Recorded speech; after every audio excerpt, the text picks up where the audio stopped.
बगलन नाशिक जिल्ह्यातील एक तालुका मुख्यालय ठिकाण असून तालुक्याचे शहर आहे मित्रांनो। ऐतिहासिक सांस्कृतिकदृष्ट्या लाभलेले साफ स्वच्छ सुंदर शहर देखील आहे मित्रांनो याला फटाणा देखील म्हणला जातात। जे हे तालुक्याचे नाव आहे बगलन आहे, पण फटाणा हे शहर आहे मित्रांनो। आणि इथले लोक देखील छान आणि मनमिळाऊ आहे। जर तुम्ही बगलनमधून फटाणामधून असाल तर चॅनलला सबस्क्राईब करायला विसरू नका, कारण येणारा पार्ट 2 हा लगेच मिळेल।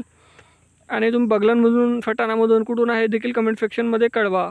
तर फटाणा बगलन ते नाशिक हे किमान 90 किलोमीटर अंतरावर आहे। 2 तास 4 मिनिटाचा रस्ता आहे मित्रांनो।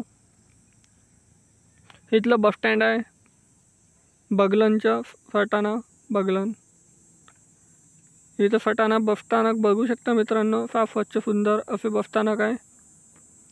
इथलं कर्मवीर बाबासाहेब कला वाणिज्य महाविद्यालय फटाणा, हे फटाणाचा नक्षा आहे मित्रांनो। फटाणाचे पार्ट 2 लगेच येईल, त्यासाठी चॅनलला सबस्क्राईब करा, लाईक करा, शेअर करा। धन्यवाद।